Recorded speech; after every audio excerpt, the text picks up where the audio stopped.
It's been a while since I've posted. I meant to put some more videos out before I left for my hunting trip, as I usually have done in the past years, showing what I'm taking and my gearing up. And I apologize, ran out of time between work and just actually getting ready. I didn't have time to do those. So what I'm going to do instead is a little more in-depth, but short series of videos on after action, what I did, what worked, what didn't work. And I'm going to start out with the guns because I'm getting ready to clean the guns. Got back last night and got the meat settled, and I'm about to clean the guns. So these are the three guns I took. So this is my fairly new 308 AR-10. It's a Aero Precision, and I put a loopholed scope. Is it VX3? And nothing but great things to say about the setup.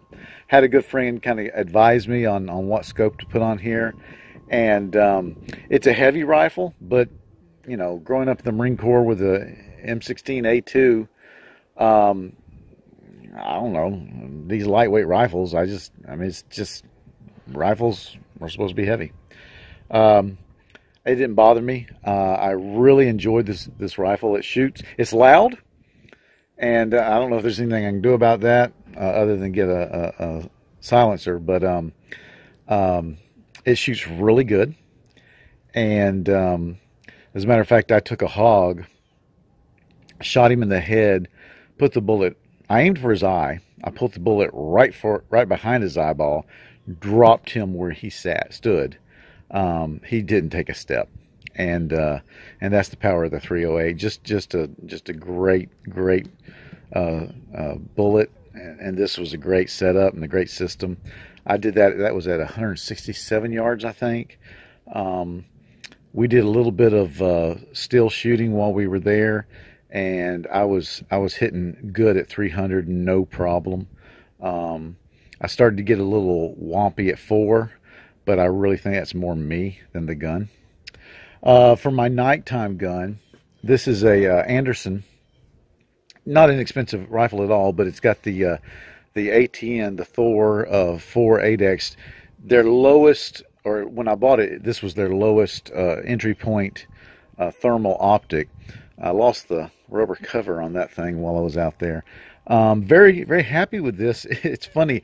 It's got the optics terrible when you compare it to the higher level ATNs. And my buddy's an ATN guy, so he had like 3 ATNs out there. And when I looked through his scopes, I mean, he could make out detail and all this kind of stuff.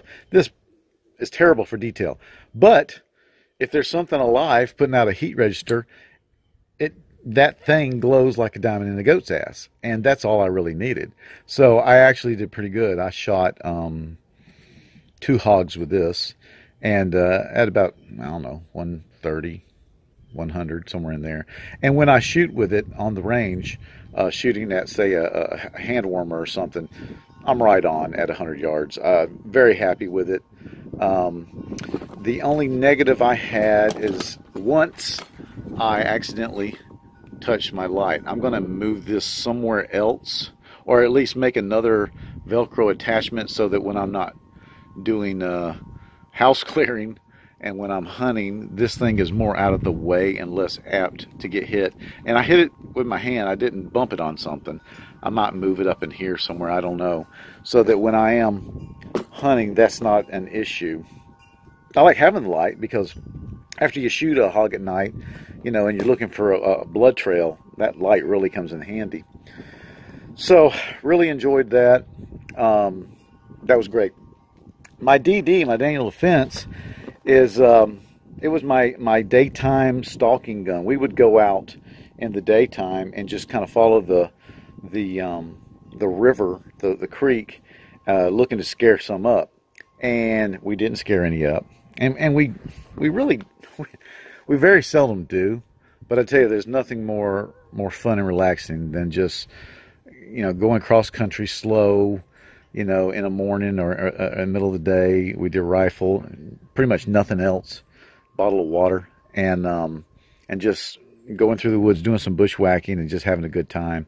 And this is probably, because it's the 6-power Primary Arms LPVO, I perform worse with this than any of the other guns. Now, don't get me wrong. At 100 yards, I'm in the little ring. It's just I don't shoot quite as well, and maybe it's because even though it's my DD and my favorite gun, I just don't spend as much time with it when I'm hunting. I use it very little.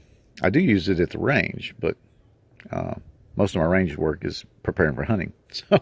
So anyway, that is how the weapons worked. And I did find the ammo for this 308, and it's a Federal Gold 175. And I don't have a box left. I threw the box away. But it is the one that I'm going to use when I apply for my CDS. And if you're not familiar with how Leupold works, Leupold. So when you buy one with a CDS turret, what you do is you pick your ammo, the ammo you're going to use for hunting, and you send in all the information. I mean, you send in the elevation and the all the barometric information for where you hunt. Just all this information. If you have it, you send it in to them, and what bullets you shoot, and they will make you a custom turret for all of that, for the gun, for the optic, for the bullet, for the place, and they will send you one free with each purchase. You can buy more, but they're going to send me one free, customized for hunting where I hunt in East Texas. And I can't wait to do that. I think it's going to be really exciting to have that. And once you have that, and there's videos you can watch about that, but once you have that, you're dialed in. And if you're 100 yards, you set it for 100 yards. If suddenly you decide you want to shoot at 3, you just dial it to the 3. Bam, and it works. And I got to use that while I was there. My friend has a nice Bergara 308, and it's I think it has the 6HD Leupold, and it has the CDS. And it was so great because we could sit there and run through these exercises, if you will, where you call out 100, you dial 100, bam, you shoot. 400, bam, you shoot. 300, bam. 600, bam. And you just keep shooting really fast, as fast as you can, just dialing the CDS, and it's flawless. It is flawless. You don't have to worry about anything else. You don't have to worry about your elevation. You don't have to worry about anything. You just dial it in, bam, you shoot, and it hits. And it's a neat system, and I can't wait to get my custom CDS. Let's see, anything else about the guns? Not really. Everything performed flawlessly. I can't say that the hog ammo that I use now for my for my 223s is it's a Barnes Vortex. Barnes Vortex ammo, and it seems to be real good. To tell you the truth, when we're shooting the hogs at night, anything will be fine, because we don't spray and pray, but we shoot a lot. It's the daytime shooting when we're shooting the deer and shooting the hogs to keep, or at least I am, that I want to run around killing the head, because you just get more meat out of that. And so anyway, that's the ammo that I've been taking for my 223.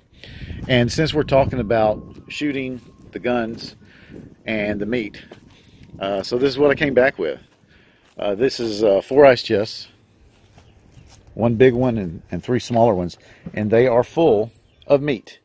This is all pig, and these 3 are deer. I came back with 2 pigs and 4 deer, and I was really blessed. My buddies contributed a couple deer, and so I don't know how you do it. The way I've been taught is I keep the meat on ice for 9 days, and the way I've got it set up is I have ice in the bottom, and the ice is in these it's frozen bottles, large bottles, and so they stay pretty much solid, and the meat is in trays that have holes poked in the bottom of them.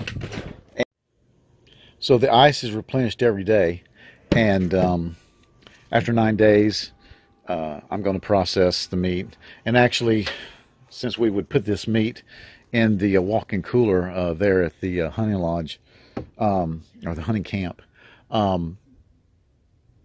most of this meat has already got, good Lord, 4 days, maybe 3 days. I think this pig, there's 2 pigs in here, and this is all deboned, so it's just meat. This pig in here, the last pig I shot on Friday. Today is Monday. So by this weekend, I'll be ready to start processing. And that's what I'll be doing this next weekend, is just processing meat. And this is enough meat for the rest of the year, and I'm really excited. Hey, thanks for watching. I'll be making some more videos going over my gear, what worked, what didn't work. Things changed dramatically. It's amazing to me how I can't seem to get it squared away one time and have my gear locked in. But every time it seems like I change things and different things happen. And I'll be going over that. Again, thanks for watching.